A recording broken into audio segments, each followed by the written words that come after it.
Welcome back to my YouTube channel. Make sure to like and subscribe to the channel for more interesting stories like these. Now, let's get into today's story video. Found out my boyfriend is actually married with 2 kids.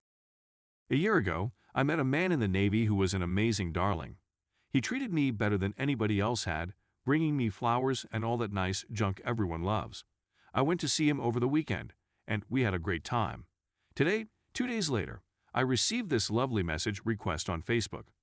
Hello, I believe you and I have someone in common, and this person has probably told you a story about how I'm a crazy ex out for vengeance or giving you some sort of warning not to communicate with me because. This is not the first time I've said this. That's why I'm approaching you in this manner, to prevent you being swayed by my profile and ignoring me. I'm not insane. I'm simply enthusiastic about not being duped, fooled, or cheated on. To my astonishment, I discovered your contacts with name here on Facebook after he said that he had canceled his account. I also saw your messages and photos from this weekend and felt you should know that he and I are not only in a relationship, but we also live together and are married. I contacted him right away, and he instructed me to text him. I asked him who the girl was, and he said not to answer, and that he'd call me when he got home from work. I'm fully aware that he'll attempt to turn it into precisely what she said, that she's insane and I should ignore her. I trust everything she said, of course I responded, and we've been exchanging experiences, and she's corroborated a number of things I was skeptical about. I'm simply not sure how to deal with it / feel it / deal with it. I'm feeling terrible and I should have seen the warning flags, but I didn't since I loved him so much. Obviously, I'll be breaking contact. Have any of you ever discovered that your S/O was truly married? How did you handle it? Update. I've been in touch with the wife all day, telling her everything and exchanging tales and information. He did call, and he attempted to blame it on me, claiming his marriage was none of my concern, to which I replied, go acquire an STD and have a lovely life. He called me an hour or 2 later to apologize, and I told him to off. I'm done with him, there was never any doubt about it, but I'm still really unhappy. Law. Story 2. Depressed wife cheated, now suddenly wants divorce. Help me talk / cope with her. I've been married to my wife for a little more than a year, and we've been together for almost 13 years. We have 2 children, ages 2 and 6, and we have a problem. My wife has always seemed to be a joyful lady, the life of the party, and a social beast, but she has changed in the last several years. Her first pregnancy was really difficult for her, and she acquired a trauma while giving birth to our eldest daughter. When our daughter was 8 months old, I saw something was amiss with the lady I loved. When she interacted with her infant and fed it, it simply didn't appear natural or real. She said 2 months later that she had strong feelings the kid wasn't hers. Our little child was swapped at birth. Another thing she said was that she was getting horrific visions of our young child. How she went down the stairs was due to someone entering the room and stabbing her. She was never the one committing it, but she was haunted by these pictures all day. She was eventually diagnosed with postnatal depression and began counseling. That she immediately ended with a "I can manage this" attitude 3 months later. I trusted her, but she gradually changed over the years. She began to say things like, if I had known it would be like this, I would never have chosen to have a kid. I love her with all my heart, but if I could, I would reset time. Or, I never do it because I'm not courageous enough, yet I have a strong desire to jump from a tall building and end it all. She went back to treatment and gradually regained her positive flow, or so I thought. During these occasions, I discovered that whenever I expressed how much she hurt me with her negative views, she stopped talking to me about them. So I began to suppress my grief and just listen to her, telling her that we could work things out. Rationally, I could rationalize her words and actions, but emotionally, something evil began to grow inside me. She wouldn't have spoken such things if me and our little child were good enough for her. I know it was a gradual process, but it tore me up on the inside. So I began withdrawing, gradually, over time. We had a second daughter, and this time she felt it. For about 3 or 4 months, then the embarrassment set in that she hadn't felt this way with our eldest daughter, and she began having terrible thoughts again in private. It came out that her suicidal ideas had shifted from unwanted to pleasant. It was the last thing she considered before going to bed and the first thing that came to her when she awoke. But for the rest of the world, she was still the I can do anything and everyone loves me power girl I fell in love with. But at home, she became exhausted and retreated, just as I did, since we had lengthy periods of no intimacy. sometimes 2 or 3 months every year. I wasn't permitted to touch her, and the only thing I could do was cuddle. This exacerbated my concerns since, in addition to feeling not good enough, I felt undesired and rejected.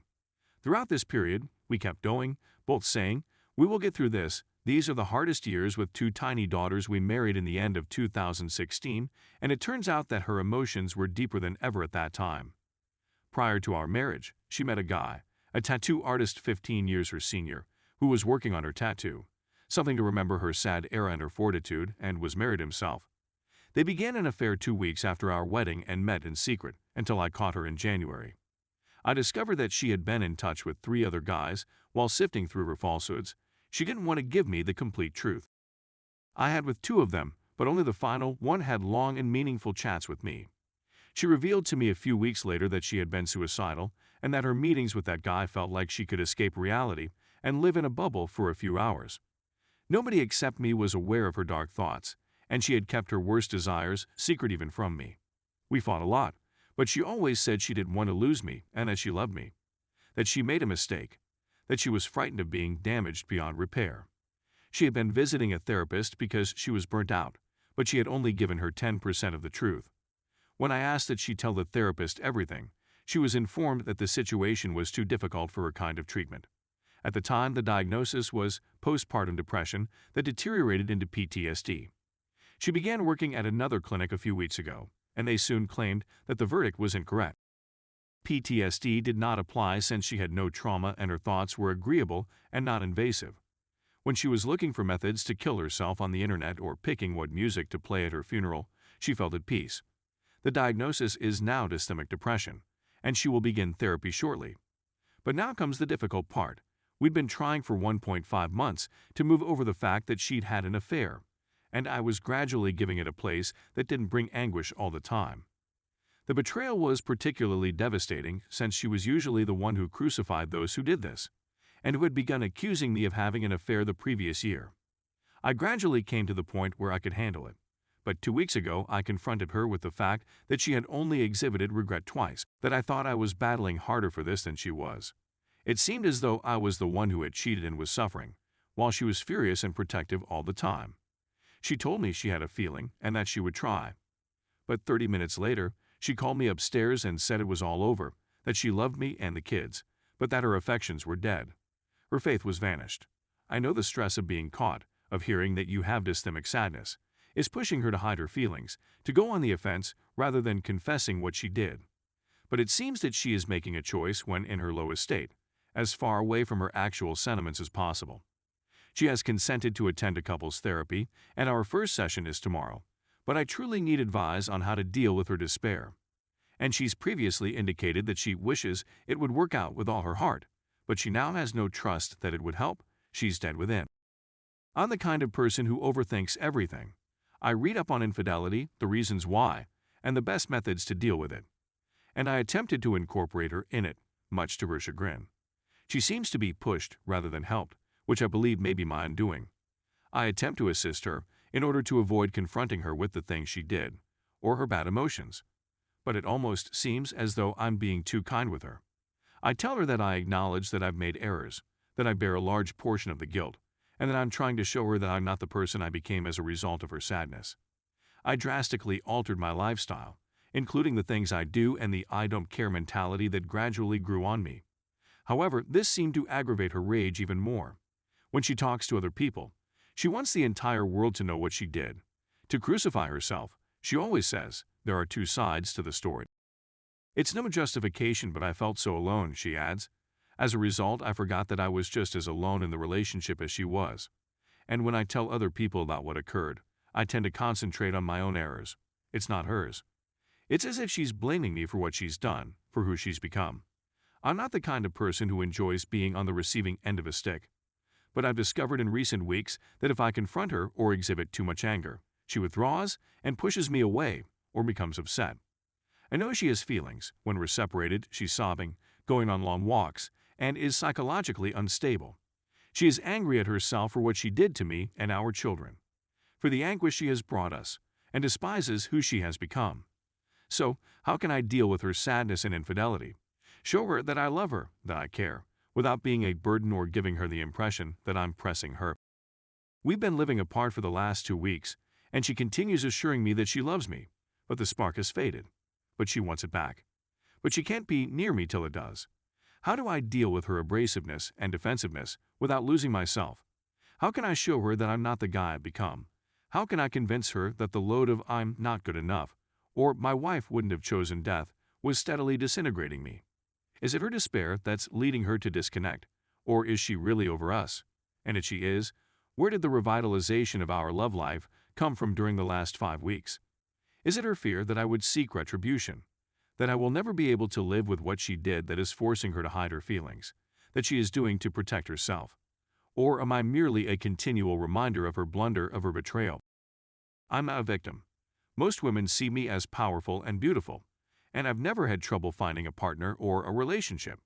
If she continues on this route, I know I will be able to withstand anything is thrown at me and start a happy life. It's simply that I want to do all I can to get through this without seeming too lenient or weak in her eyes. And it would be very ironic if I had learned so much about myself and her in the last few months just to use that information in another relationship. I want to spend the rest of my life with her as my partner and the mother of my children, not as someone who lives in another city and will be a regret/mistake for the rest of their life. Update. We had our first couples therapy session a few hours ago, and it was eye-opening. Yes, she is sad and has serious problems, but it does not justify her conduct. She informed the 2 therapists and me straight out that she lied to me about having with me over the last several weeks. She frequently said that she would never be intimate against her choice, but at that session, she stated that she felt compelled to do so due to her error. Hearing that she lied about something as basic as this, despite the fact that I questioned her and never coerced her, enraged me much. Yes, she is ashamed, but not guilty. It's all about her personal agony and suffering, and how everyone who knows about it criticizes her. The other parents at school, hers, mine, and our pals. Her humiliation causes her melancholy, which causes her to get enraged. She's merely reciting her own justification for having an affair, a tale she's been telling herself for over a year, and, more often than not, in a rage. And this should, and will come to an end. The therapist asked her multiple times throughout the session about why she was so upset, about why her pain and sorrow.